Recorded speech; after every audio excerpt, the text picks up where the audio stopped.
Welcome to Eggs and Issues, a monthly business forum presented by the Portland Community Chamber of Commerce, bringing timely economic discussion to the region for nearly 40 years.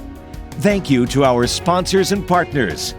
Presenting sponsors, Martins Point Healthcare, Bernstein Scher, and Central Maine Power. Cooperating sponsors, Harvard Pilgrim Healthcare and Bank of America. Reception sponsors, Clark Insurance, Key Bank, and Pretty Flaherty. Community Corner sponsor, Goral Palmer. Tomorrow's leaders and entrepreneurs sponsors, AAA Northern New England and ProSearch. Coffee sponsor, Skowhegan Savings. Parking sponsor, Vitalius Real Estate Group.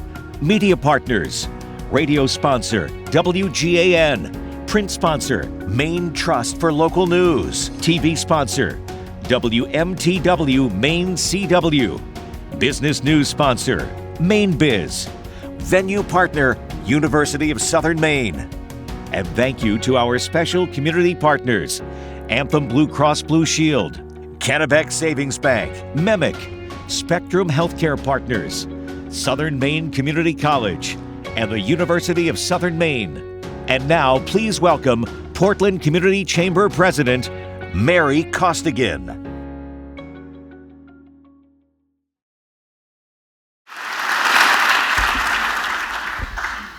Good morning, everyone. It's nice to see a full room. Welcome to Eggs and Issues. My name is Mary Costigan. I'm a shareholder at Bernstein Scher. I'm honored to serve as the volunteer president of the Portland Community Chamber of Commerce and excited for this last Eggs and Issues of the season, and so happy to see so many faces. Today's topic, the power of talent, unlocking AI's potential, invites a panel of thought leaders and associates of the Roux Institute at Northeastern University, including business leaders from the Roux Institute, L.L.Bean and Omnic.AI, and data analytics and data science students from the Roux Institute. Before we get to the programming, I want to just give you a few chamber updates. The first is I'd like to let you know that the Chamber is assisting child care providers with a referendum campaign in Portland for this November's ballot, which will tweak the existing emergency wage ordinance in the city that requires an elevated minimum wage during declared states of emergency. The change will better tailor the emergency wage so that it is only in effect for periods where employees in Portland are actually in danger. If you're a registered Portland voter, please find Chamber staff member Eamon Dundon. Eamon, raise your hand. He's very tall, you can't miss him. At the registration table on your way out to sign the petition. We're helping to collect the 1,500 signatures that are due next week. I also want to remind everyone of the Portland Regional Chamber of Commerce annual awards event, Imagine Portland. It's taking place in only 2 weeks. I can't believe that June 20th is 2 weeks from now. It's from 4 to 6:30 at Aura. The event is an opportunity to celebrate award-winning leaders who have truly made an impact through workforce development, innovation, and community collaboration in the greater Portland region. Join us on June 20th to honor our 4 award winners. The Champion Award is going to Northern Light Mercy Hospital. The Catalyst Award is going to Adila Muhammad, who's the president and executive director of the Third Place. The Collaborator Award is going to Cullen Ryan. He's the executive director of Community Housing of Maine. And the Volunteer of the Year, Jim Cohen, partner at Verrill. Learn more about our award winners and get your tickets today by visiting portlandregion.com. I want to again thank all of our sponsors of Eggs and Issues who make this event possible for the entire season. Without their investment, we simply would not be here. And a very sincere thank you to our special community partners. These organizations support all of our events throughout the year. Now we're going to turn to our Community Corner organization. 50 years, 19,000 campers, and life-changing impact. We're excited to feature Camp Susan Curtis as today's Community Corner organization.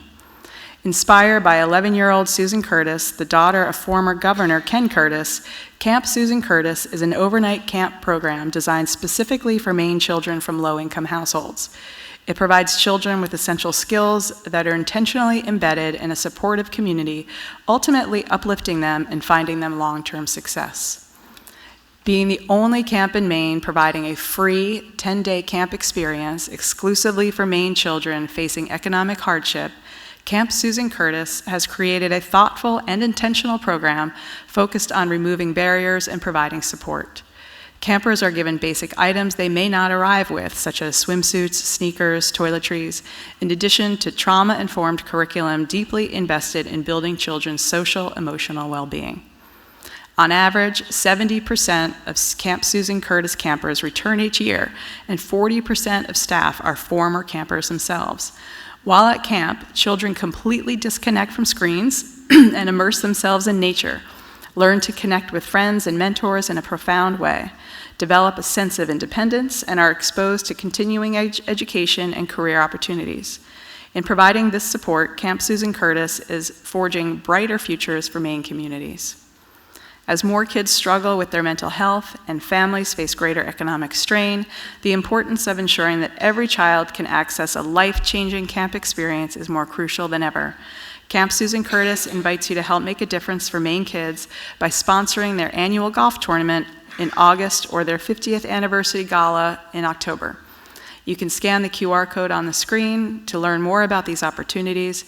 There are also members of Camp Susan Curtis with us today. If you could please stand and be recognized.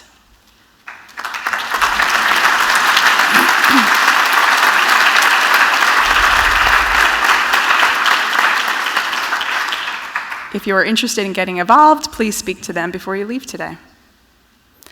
Our Tomorrow's Leaders and Entrepreneurs program allows high school, technical school, university, and college students to attend all of the Eggs and Issues events at no cost.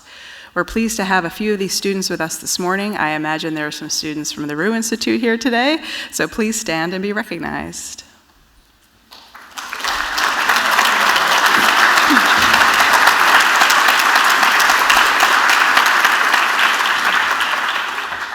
Now, I always have to do my little parking reminder. So if you all have the app, the Honk app, be sure to make sure that your parking is free today.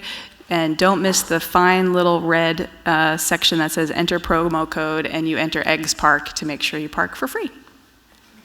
Now, on today's program. I would like to welcome to the stage Head of Partnerships and Strategic Initiatives at the Roux Institute at Northeastern University, Margaret Angell.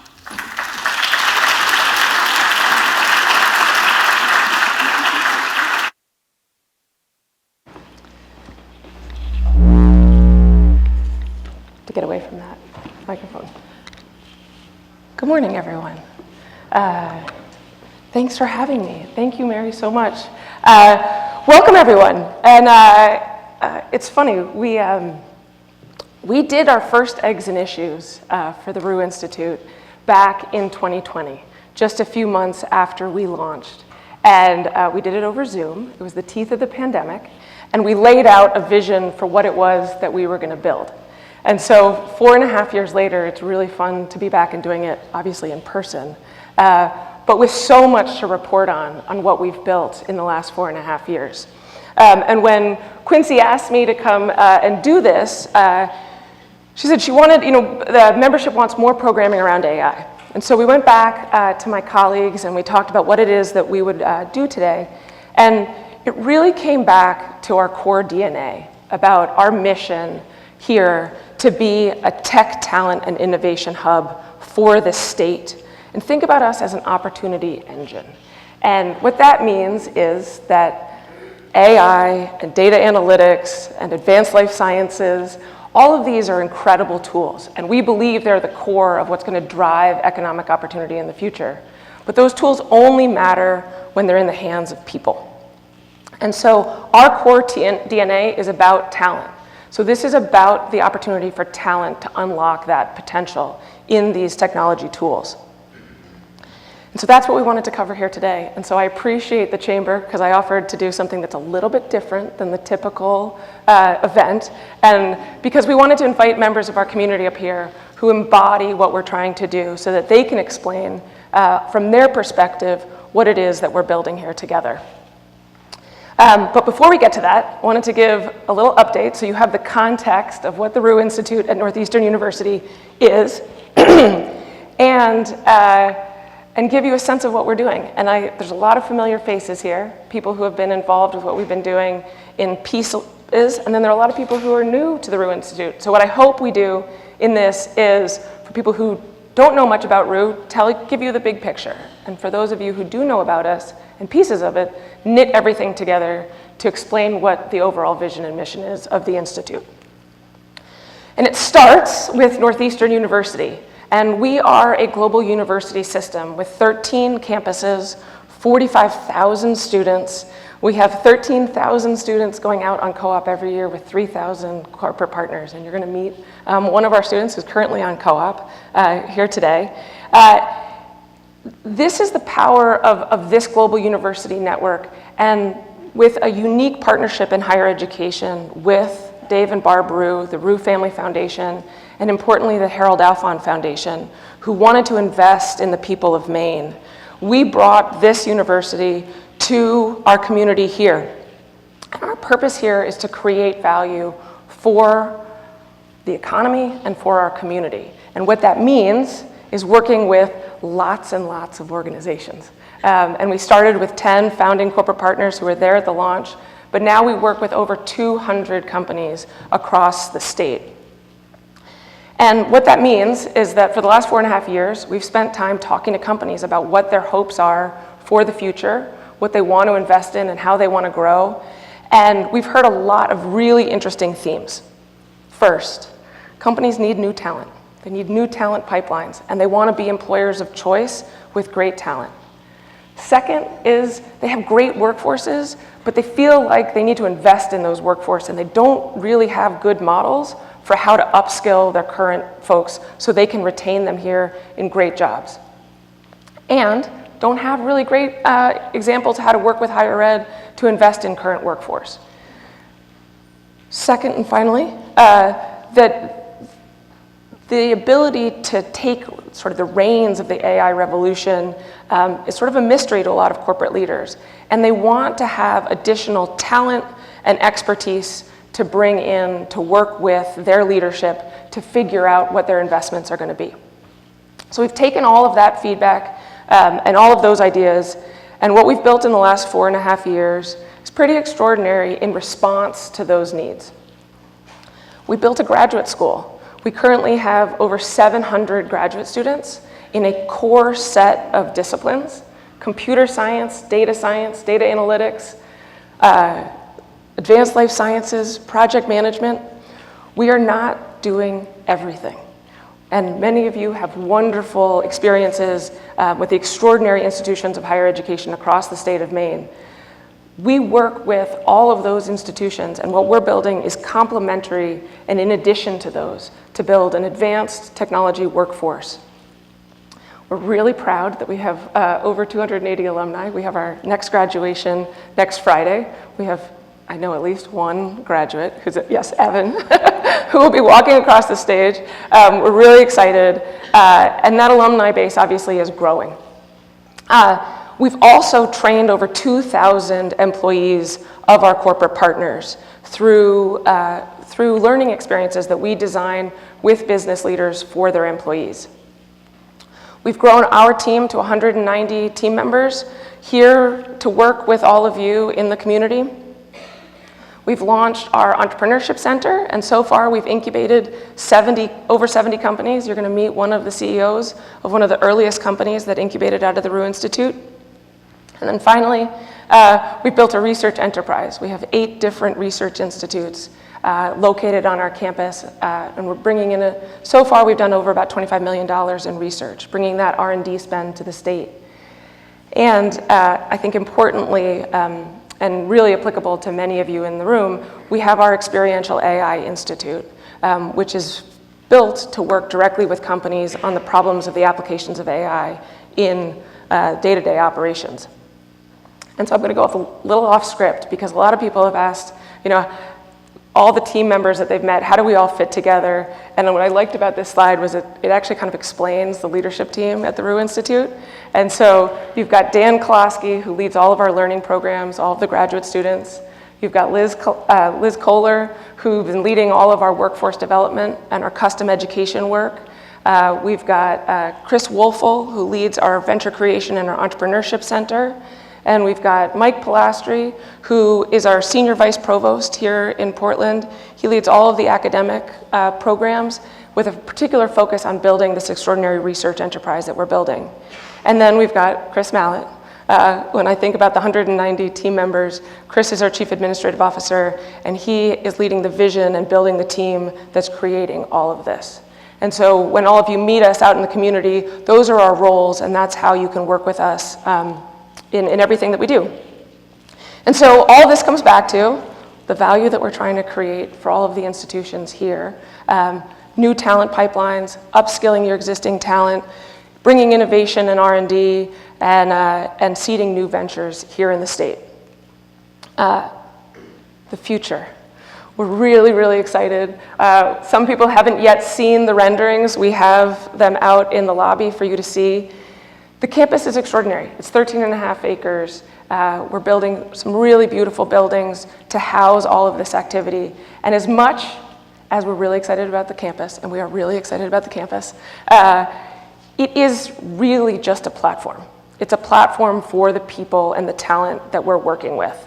And so when you think about, when we get there in 2027, we will have doubled everything that we've done so far. And in some cases, we will have tripled it. And so that's what we look for when we think about this campus as a platform for this economic opportunity for the region. And it is about the people, which is why we wanted to have a panel conversation, because all of these ideas about new talent and upskilling and innovation really only matters in the hands of the people that are doing it. And so we wanted to put together a panel today. I'm going to give a little bit of an overview of who's coming up here, and then I'm going to ask them to come up. First, wanted you to hear from business leaders, the business leaders that we're talking to about what they need and what they want. We've got Kirsten Piacentini, who's the head of supply chain at L.L.Bean, and she's been leading a lot of the investments in technology for L.L.Bean, including big investments in AI across their supply chain. We've got Sean Meredith, who's the CEO of Omnic.AI, one of the early startups to launch out of the Roux Institute, and he's building his team in Brunswick, Maine. Nick Masters, who's also an L.L.Bean employee, he works on Kirsten's team, and he participated in a few learning experiences at the Roux Institute and consequently enrolled in our Masters in Data Analytics program. We're really excited to see that happening for your employees. And then we've got Dipti Kulkarni, who is a student who moved to Maine, new to Maine, and to pursue her education, and is now doing co-op at Maine Health. And so that's the sort of the new talent that we're infusing, as well as the upskilling of the current talent. And then finally, last but not least, Dan Kolaski, our own Professor K, who is the head of all of our learning programs. And so he's going to be talking about how we approach experiential learning and doing this talent development, and his perspective in building those programs in partnership with our corporate partners. So welcome all of our fantastic panelists. Come and join me on stage.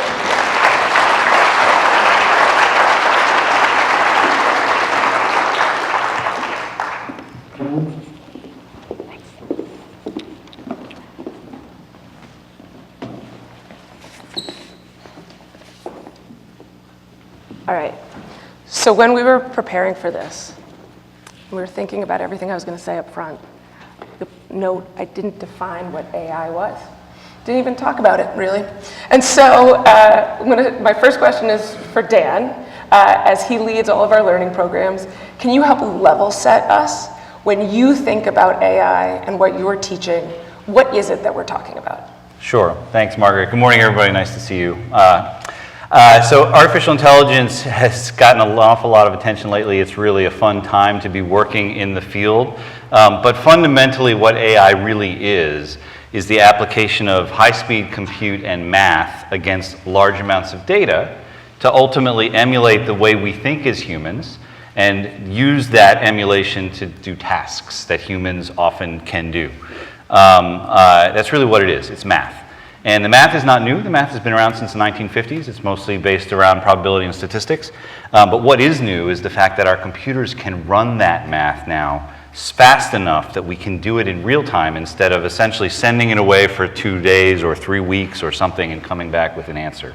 And it's become pragmatic now as a tool to be used in sort of mainstream activities instead of something very much on the side. Margaret said it earlier, it's about ultimately a tool used by people.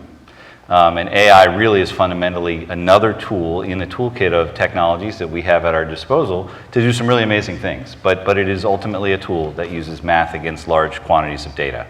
And there's nothing more mysterious underneath it than that. So it's important that we as consumers are educated, as users of that tool, are educated on how to use it most effectively. All right, so turning to Kirsten, often when people talk about technology and AI, we fall into a shorthand of either technology native companies or non-native technology companies. And L.L.Bean, clearly native to the Northwoods. And so the question I had for you is, you've really led a lot of the investments in the use of technology, especially in the core operations of supply chain and inventory. Can you talk about your role generally and how you approach developing your technology roadmap and where AI fits into it? Sure, absolutely. Can you guys hear me? I'm on? Okay. Thank you for having us here. It's a real privilege. We're big fans of the Roux. So I'm going to zoom out a bit before I get to the specific question and talk a little bit about what we do in supply chain, because we are not a technology company. We are an outdoor retailer, and a lot about L.L.Bean has not changed over the years and what we believe in, our stakeholder philosophy and our core purpose of getting people outside, but so much else has changed. The products we offer, the channels of business we're in, customer expectations, social responsibility standards. I mean, I could go on and on with what's changed. And so, although we're not a technology company, every function at L.L.Bean uses technology. And so I actually started my career in IT and switched over to supply chain. So I'm passionate about IT and thinking about it a lot. Within supply chain, we're responsible for getting the goods to the different markets in which we sell them. And so that, at the end of the day, that's what we do, is get the right amount of product at the right location at the right time for our customers. And within supply chain, we have a function called inventory management. And this is the group that's responsible for forecasting and buying all of our inventory. We spend $600 million a year on inventory. That is one of the company's largest investments, and those of us that are in the department are keenly aware of that responsibility. And retailers can live or die by their inventory in the balance sheet. And so this is really important that we pay attention to this, because if you have too much inventory, you have to clear those goods at a discount at the end of the year, and it really impacts the company's cash flow. And if you don't have enough inventory, then you can't meet your sales plan. So we joke in inventory that we are always wrong. We either have too much or too little, and you have to have thick skin to work in inventory. And how much we buy is directly influenced by how we forecast. And so forecasting is a critical function for L.L.Bean. And we, prior to 2010, 2011, most of our forecasting was done in Excel or souped up Excel spreadsheets. And back then, we were primarily a catalog company with one store in Freeport, and we had a brand new e-com business. But a lot of the forecasting was very predictive. I mean, it wasn't amazing by hand, but you could manage it with the staff in Excel because you would put out the catalogs, and we had a lot of history. And just think about everything that's changed since then with the emergence of e-com and growing our retail stores and all the, the changing expectations. And so back then we implemented a whole suite of tools from a company called Blue Yonder. And that was our first sort of dip into AI, where we started using algorithms to predict our forecasts in the future. And that was a huge evolution over Excel. But even back then, we knew we could be better. And so when I think about AI and I think about all the possibilities of this data, I love that description, by the way, like great. Math, because that's what these tools are. It's math, and it's just broadening the amount of data you can take in as an input to then output a better forecast. And even just small basis point improvement in your forecast accuracy can have a material impact on what you buy and buying the right product. And so back then, when we implemented these tools, we stood up a team called the Sustain Team. And so thinking about how do we continuously improve and maximize the investment we made in these tools. And that's the team that Nick's on. And that's a sort of structure that I really believe in, and think about how to always evolve our processes, our people, our tools, And so the next thing on the horizon for us is AI. And so several years ago, I started talking with Nick and others on the team about how do we get ahead of this? Because when I think about talent, I don't need a department of AI experts. I need a department of supply chain experts who are passionate about the business and can, collaborate with cross-functional partners. So the way we've approached it is we have identified a handful of people that we want to be at the tip of the spear. We want them to be the experts, have them figure out what matters, and then bring it back, and then over time we'll figure out what that means for the rest of the department. And Nick is one of those people. Roux has been an important partner for us in participating and building this practicum together, where we are partnering with the Roux to have one of their classes solve a business problem at L.L.Bean, and we put forward 5 students. So it's been this really incredible effort, and that's where we are in our journey. I would say we're at the beginning of the journey and figuring out what it means. And then these tools that I referenced, as they evolve and our roadmap evolves, they have machine learning embedded in them. So as the tools evolve, we will evolve with them, and having a small group of people understand that power will help us maximize the tools. So we were joking earlier that the core product, right, the bean boot or the fleece hasn't changed. But Sean does have a product where technology is at the very core of it. And this is an important distinction, and I think importantly, the kinds of companies that we want to serve use AI in operations, but also in the core product development.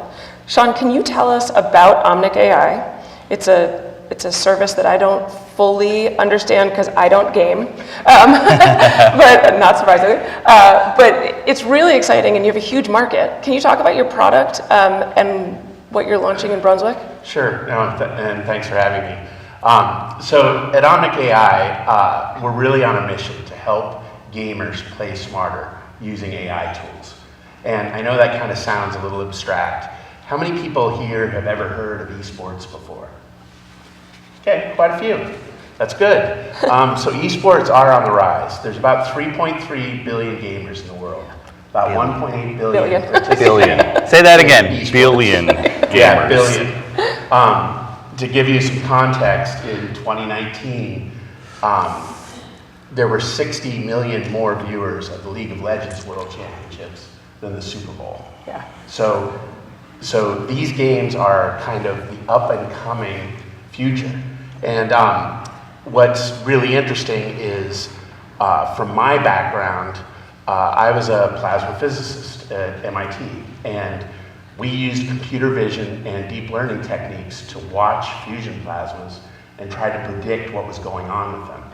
So as we saw the esports world start to rise in prominence and leagues form, just like the NFL or the NHL or Major League Baseball, I called my co-founder and said, hey, I think I have this crazy idea. What if we take the same technology and we watch video of people playing video games and then tell them how they can get better? And right away, he said, yep, I'm in. My son just got a scholarship to UMass Amherst for playing League of Legends. So, for everyone out there who has those kids that are playing Fortnite, and you're like, you're never going to make any money playing those games. That's not necessarily true anymore. Amazing. So anyway, with that, we started off kind of building a prototype, and then we were super excited when the Roux announced that they were establishing, or Northeastern was establishing the Roux Institute here in Portland, because that gave us access to basically a pipeline for some talent that we thought we can actually build this business here in Maine and continue to build a technology economy in Maine, which both of us had started off way back in 2001 when I was responsible for Apple for the Maine Learning Technology Initiative and the laptop program in the state. And so we view this as a continuation, and now we're able to get high quality talent, and we want to build Maine into a tech hub just like Microsoft did with Seattle, or Apple and other companies did in Silicon Valley. And we think we have the opportunity to do it, and do it in kind of an exciting space. And we've had some great success so far. We won the MIT Sloan Sports Analytics Conference startup competition. We've been able to raise both a pre-seed round and a seed round, and we're continuing to grow, and our team's expanding, and we're working on some international partnerships now for kind of an international expansion to try to hit some of those Asian Pacific markets, which we think are quite attractive for us. So we're super excited. Yeah, it's been really fun to watch Sean and his team grow. It's really fun to see new ventures. All right, so Sean's recruiting new talent. Nick has been on Kirsten's team for a number of years. I don't know how many. And fun fact, he was an English major as an undergraduate. So this is a full evolution. Will you tell us about your role, and then these learning experiences that you did at the Roux Institute, and what made you decide to enroll in a master's program? Sure. So it's definitely been, it's funny how life works out. It's been a pretty circuitous route to get to where I am at this point. If there's been a consistent theme over the course of my career, I've always been a really curious person, and I've always been really disciplined in wanting to learn new things, and I've always been a really good problem solver. And it took me a long time in my career to find the discipline that I wanted to apply those talents to. And flash forward a number of years, and I joined L.L.Bean in 2017, and far and away, it was the most left brain job I'd ever had. I joined as an inventory forecaster. I can tell you this now, Kirsten, I did not tell you in our interview, but I had never opened Excel before.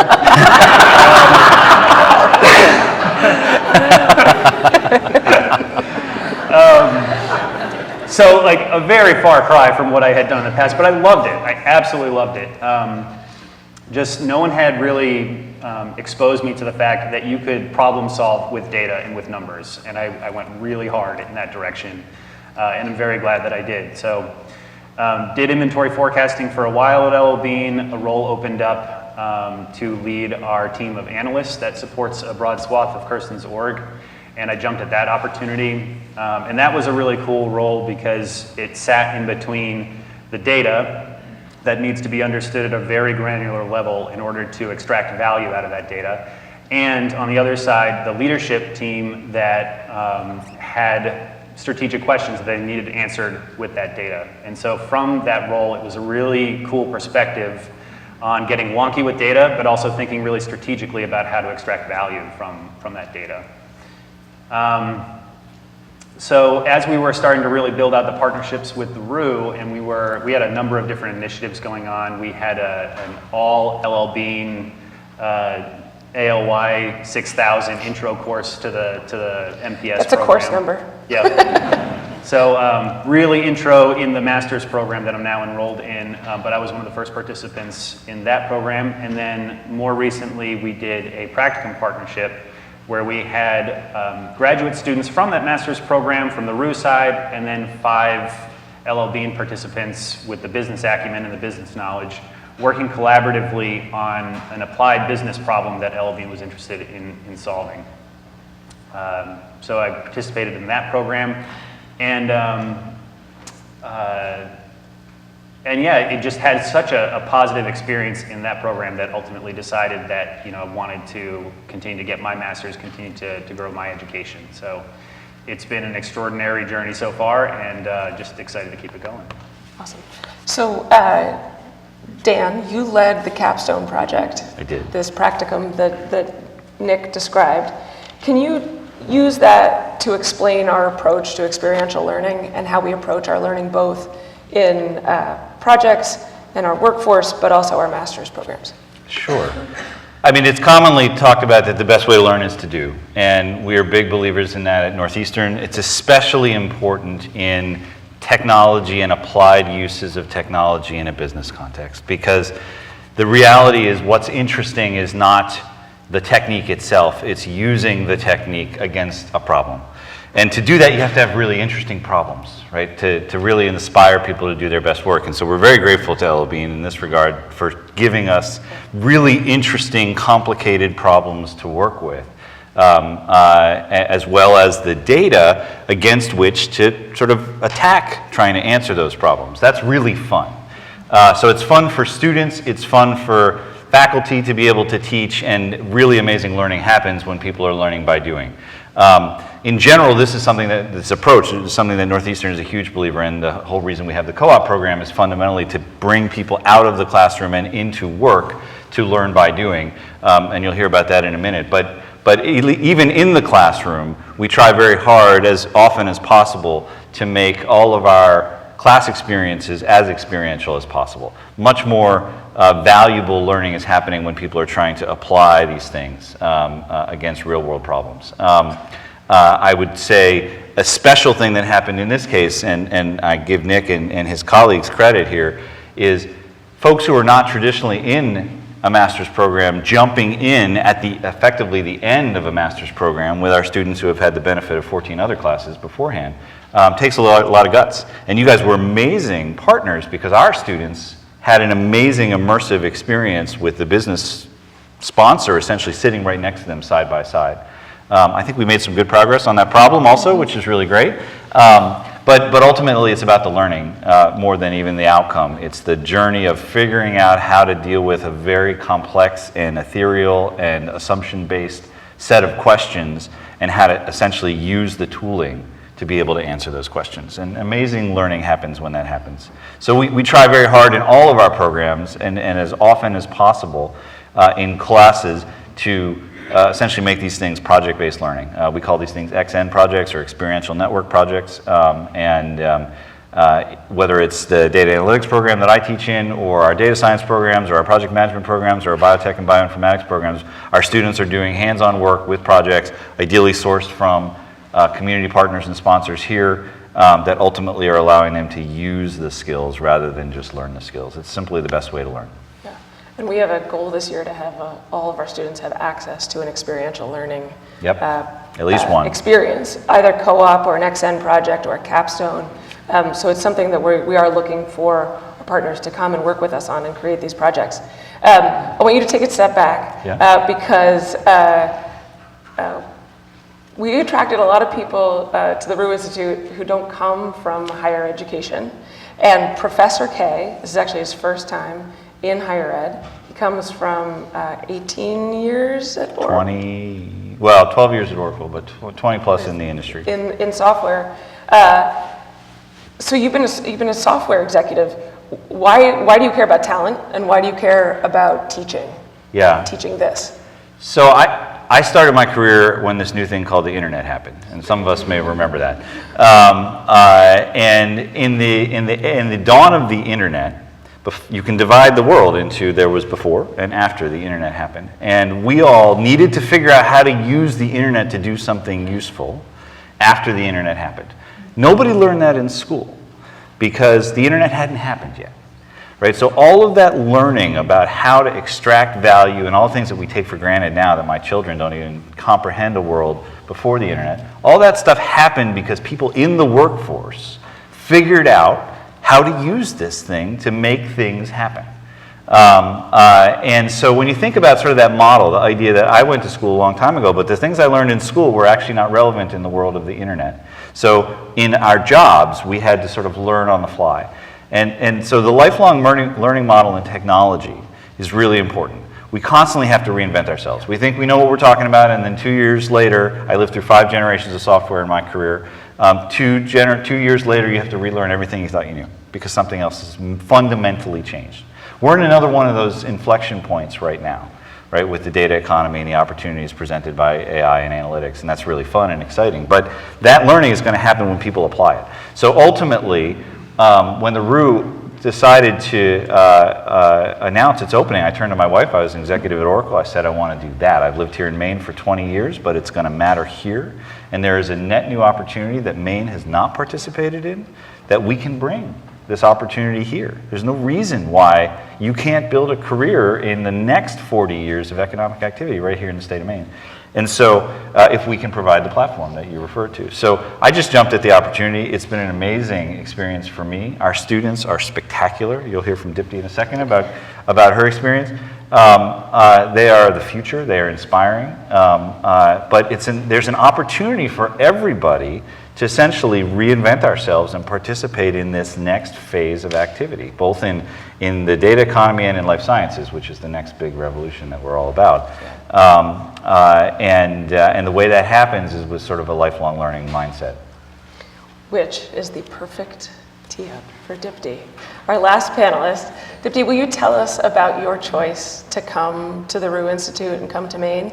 And you're now on co-op at Maine Health, and you have an exciting additional co-op in the fall with ATX in Biddeford. Will you tell us about your career journey and what you're working on right now? Oh, of course. So, hello, thank you so much for having me here. So I've always been in the technical field. I've done my bachelor's in computer engineering, and then I moved on to doing my master's in computer science here. And throughout this journey, I've figured out that I really like working with data. I love the customizations it provides and just the entire process of converting data to information. I love that. And the Roux Institute has been an amazing source of giving me more exposure to that field. All the courses are extremely project-based, and there's a lot of hands-on experiences in all of them, and I love that. With Maine Health too, the course I had taken last semester was a huge part of me getting the co-op at Maine Health as well, because it actually gave me experience to talk about during my interviews, and it was amazing. Otherwise, the ATX advisory, the fall co-op that I have, even that company needed a lot of hands-on work again, which the Roux Institute provided. And it's been an amazing journey because, especially in Maine, I've seen a lot of companies working with AI a lot more responsibly. And even that was a field that I got introduced only on campus. And I had a lot to talk about during all my interviews because of that. Really glad that the Roux Institute helped me with all of those. So tell us more about responsible AI. What do you want to do with it?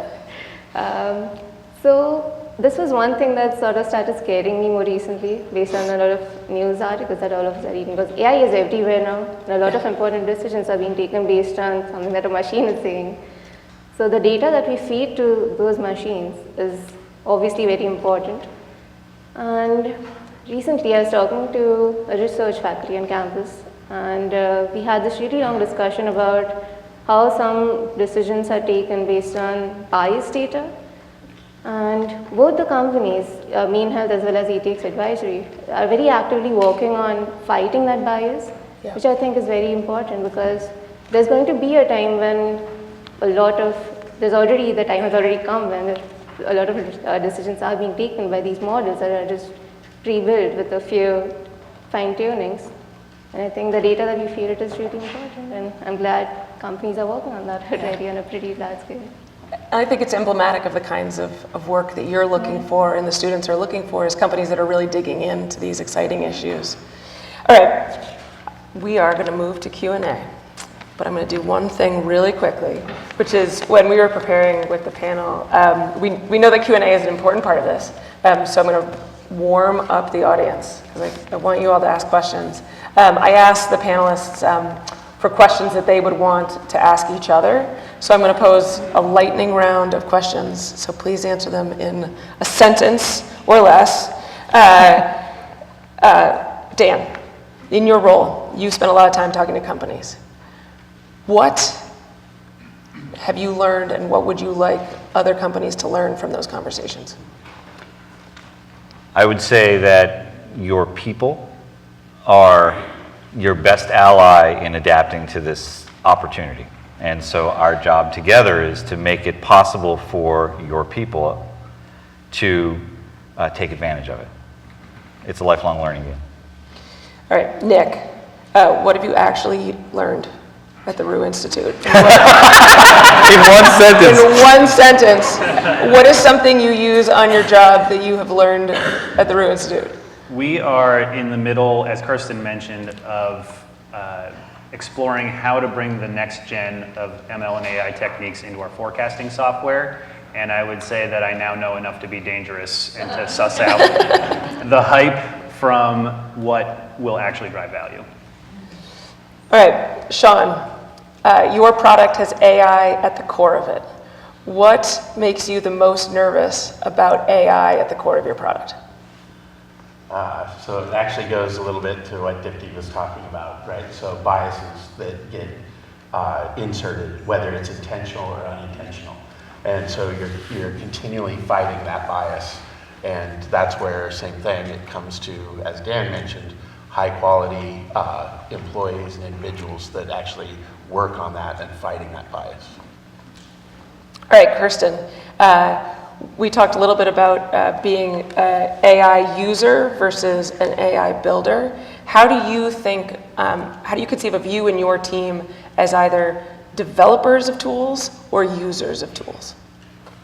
We are definitely users of tools, but we have this sustain team where we partner with our IS partners and our software providers to continuously improve the processes and the tools to evolve as the business evolves.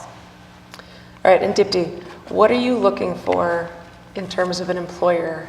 What are the kind of opportunities that would be the most exciting to you to stay in Maine for full-time employment? I think I like the culture already a lot. There's a lot of mid-range companies, and it just maybe a place that helps me wear a lot of hats and gain a lot out of the experience. All right, we're going to open it up to the audience for questions. And we've got Tommy and Rachel. Here we go.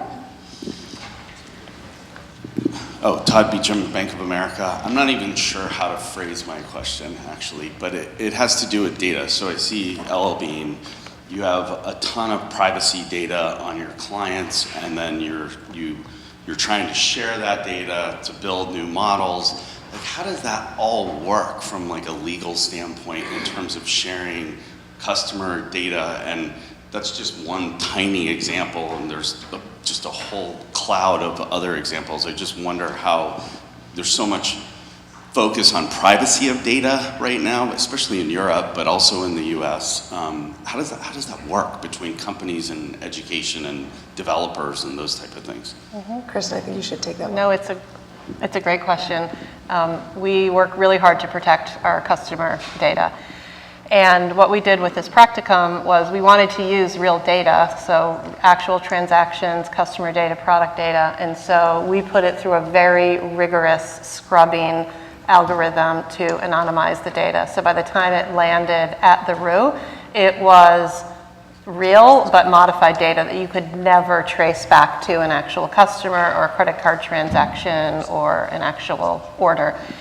With AI, we are rolling out Microsoft's Copilot right now, which is their version of ChatGPT, and we're taking a very measured approach to this because we don't want to be in a chat environment where anything that an employee put into that chat could then be consumed by the sort of the World Wide Web and put into other folks' databases. And so the beauty of Copilot is that you can put 4 walls around it and you can do generative AI without losing control of your data.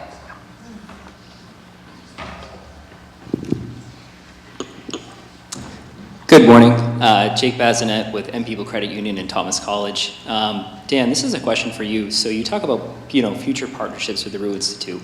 Help me understand the potential outcomes of these future partnerships. Sure. So I mean, there's lots of ways we can partner, and feel free also to chime in. But the ones that I'm closest to are related to our students. And so in the case of how to work with the talent that we have amassed at the Roux and that are developing, there are a couple ways. We can embed projects and courses, which I talked about is so important to our students, and there's a mutual win there in terms of an outcome of a insight on a business question that may be of interest to you. Another way is to bring our students in as co-ops, which is you are employing them essentially full-time for 6 months. You're getting real output out of the students in the field. Again, very valuable to our students, so this is a mutual exchange of value, right? Both sides win in this scenario. We have research faculty who are very interested in the application of these techniques that we research on real-world problems, and so there's opportunities to work with our institutes, whether it's the Institute for Experiential AI or other ones in data visualization and human data interaction. Those of you in the life sciences field, we had a lot of work going on in computational medicine. So there's opportunities to work with our faculty as well, outside of just working in the context with our students.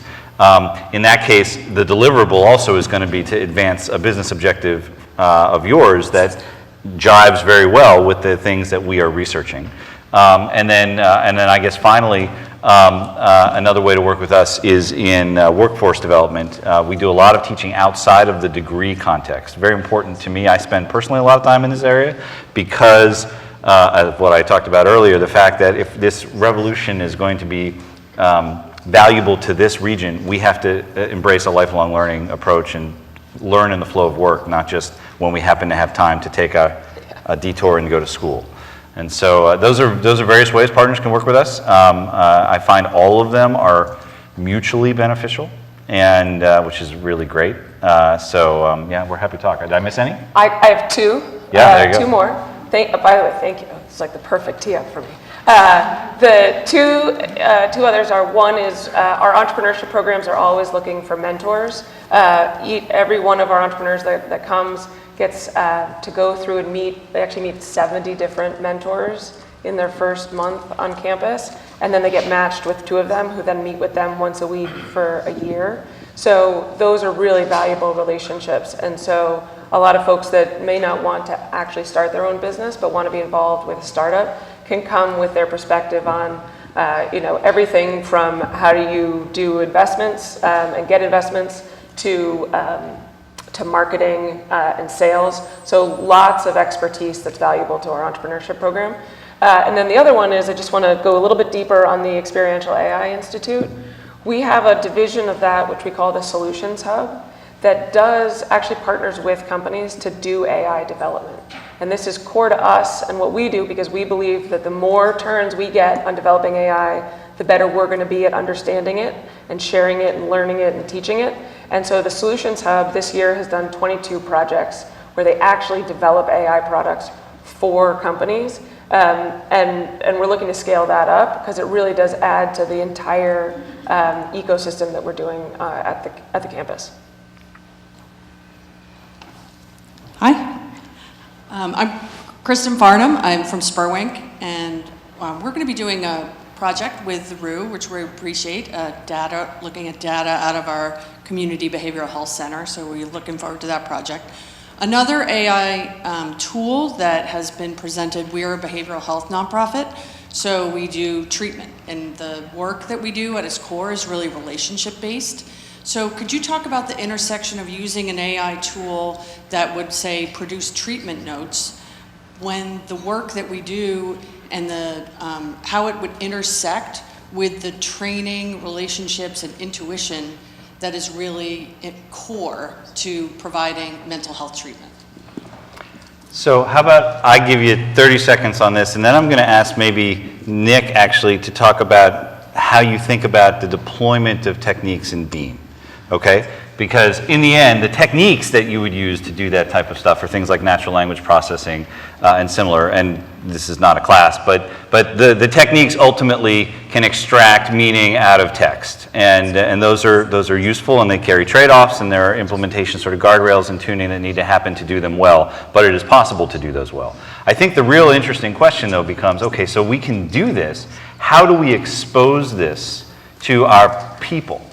How does it show up in the workflow that our people are actually interacting with, in your case, with patients or clients? And so when we think about Beam, which is a different use case, but same issue, when we think about using the output of the analytics or the forecasting that you're working on for real people in the company, what trade-offs do you think about? What considerations do we think about to get it actually used in the hands of employees? Yeah, I heard a really good term recently,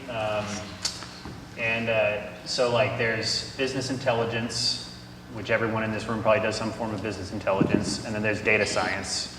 I've done business intelligence more in the analyst role. I'm now in more of like a data science track, but the term that I heard that I really liked was business scientist, and the way that it was explained to me was it is someone who can think strategically about what a business's priorities are and then drive value on those in a scientific way, and which I think like really helps to underscore what we're hoping the outcome of a certain, like what we hope to gain with any kind of analytical effort is the first question that should be asked, because I think really clearly scoping what value, the hypothesis around what kind of value you're going to get out of that, I think also ultimately really dictates how, working backward from there, how users will ultimately use the output of it.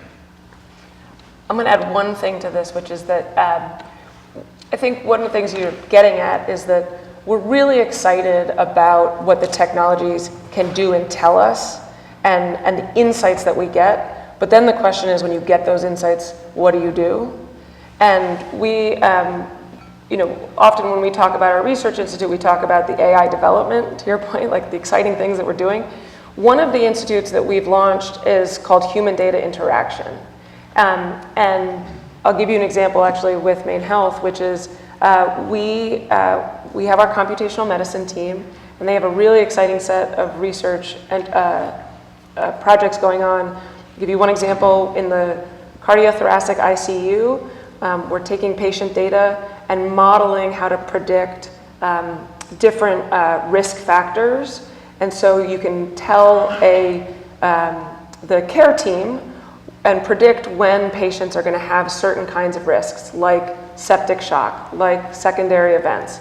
The question then becomes, when you have that data, what does that data look like for the cardiologist?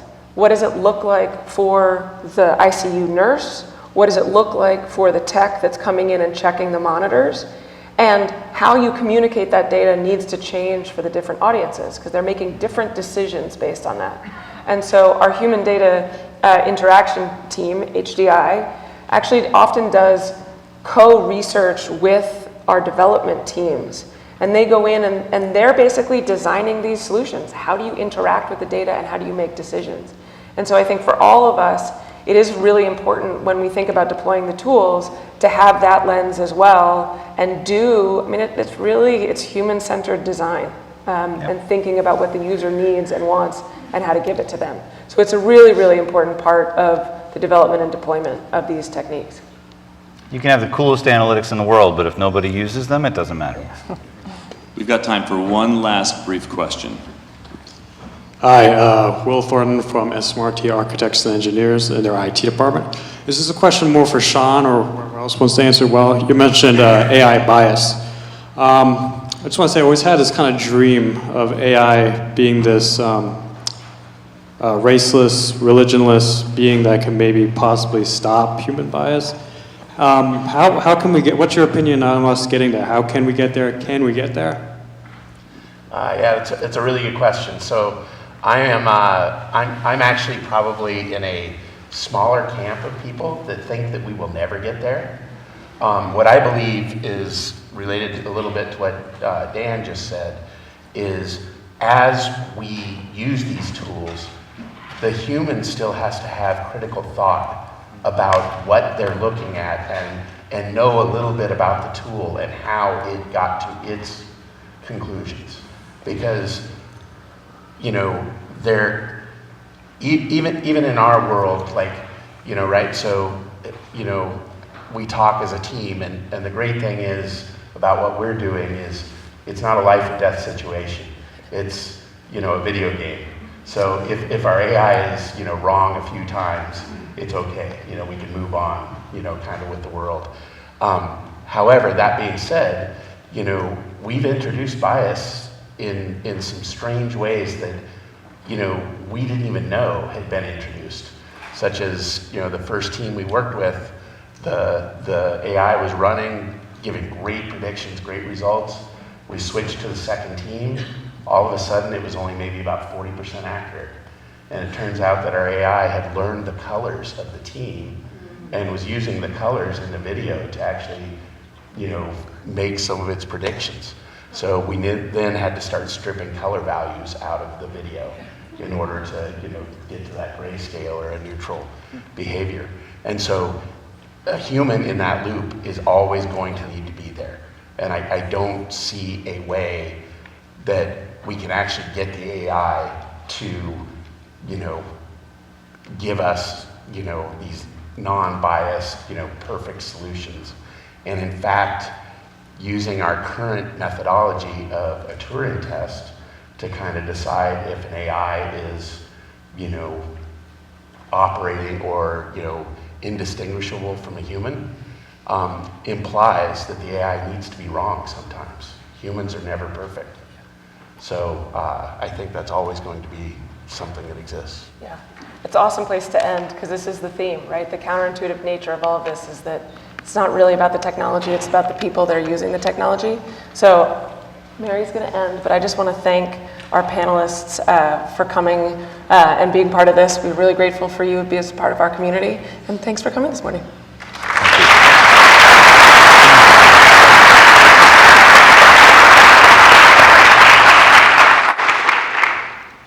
I feel badly ending this conversation. I know we can continue, but one thing that Margaret did not mention that I know is that the doors of the Roux Institute are always open. And I love visiting there. It's such a great vibe, even though I barely understand any of the conversations or understand anything that's written on the whiteboards when I walk by, but it's still a great learning vibe. And so always feel free to stop by. So again, a sincere thank you to Margaret, Dan, Kirsten, Sean, Nick, and Dipti for joining us this morning.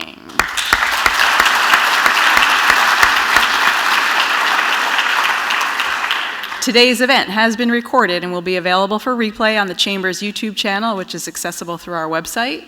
To stay apprised of future updates, we encourage everyone to sign up for the Chamber's advocacy and events newsletters by visiting our website, portlandregion.com. You can view a complete list of all the Chamber's upcoming events on the Chamber's website. Thank you again for joining us today. We have completing this season of Eggs and Issues. We're happy to announce that we'll be back here at USM in September to kick off our 2024-2025 season of Eggs and Issues. As a reminder, if you're a Portland voter, please see Eamon Dundon at the registration table on your way out to sign the referendum petition. And we look forward to seeing you in 2 weeks on June 20th for Imagine Portland at Aura. So thank you.